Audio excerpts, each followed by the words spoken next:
একটা মানুষের সাথে আরেকটা মানুষের যোগাযোগ হওয়াকেই পরকীয়া বলে কিন্তু কোনোভাবে আইনত ধরা হবে না।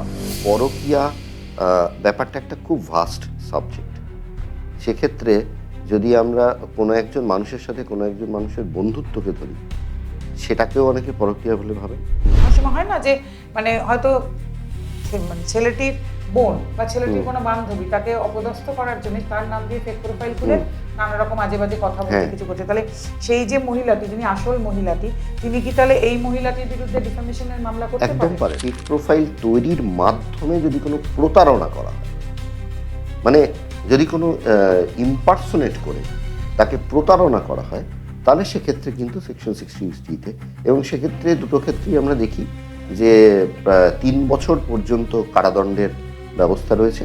স্বামী অনেক সময় স্ত্রীর ফোন চেক করছে, ফোন চেক করে অনেক কিছু পেলেন যে কোনো কারণে, কিন্তু আমরা বলি যে আপনি কিন্তু এখানে রাইট টু প্রাইভেসি দায়ে অভিযুক্ত হতে পারেন। তাহলে সেই এমন তো নয় যে স্ত্রীর এই অন্যায়টা বা অপরাধটা প্রমাণ করতে গিয়ে স্বামী আবার আইনি জালে জড়িয়ে পড়তে পারে।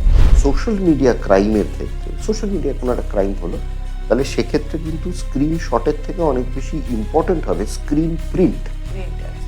বন্ধু কার সাথে বন্ধুত্ব হচ্ছে, সেই বন্ধুত্বটা কিন্তু প্রপারলি চিনে নিতে হবে আমাদেরকে। দেখা গেল ওই বন্ধুদের মধ্যে থেকেই একজন, তিনি কমিউনিকেট করার চেষ্টা করলেন, তারপরে হঠাৎ রাত্রিবেলা ভিডিও কল হলো, এবং সেই ভিডিও কল থেকে একটা উল্টো সাইড থেকে একটা ছবি দেখিয়ে সেটাকে রেকর্ড করে তারপরে শুরু হলো ব্ল্যাকমেলিং। ফলে এই যে একটা বিষয়, এই বিষয়টা খুব ইম্পর্টেন্ট। মিউল অ্যাকাউন্টগুলোর মাধ্যমে অ্যাকাউন্টগুলো ভাড়া নিয়ে তার মাধ্যমে ফ্রডের টাকাগুলোকে লেনদেন করছে। ফলে যাদের অ্যাকাউন্ট, তারা কিন্তু পরবর্তীকালে পুলিশের জালে জড়িয়ে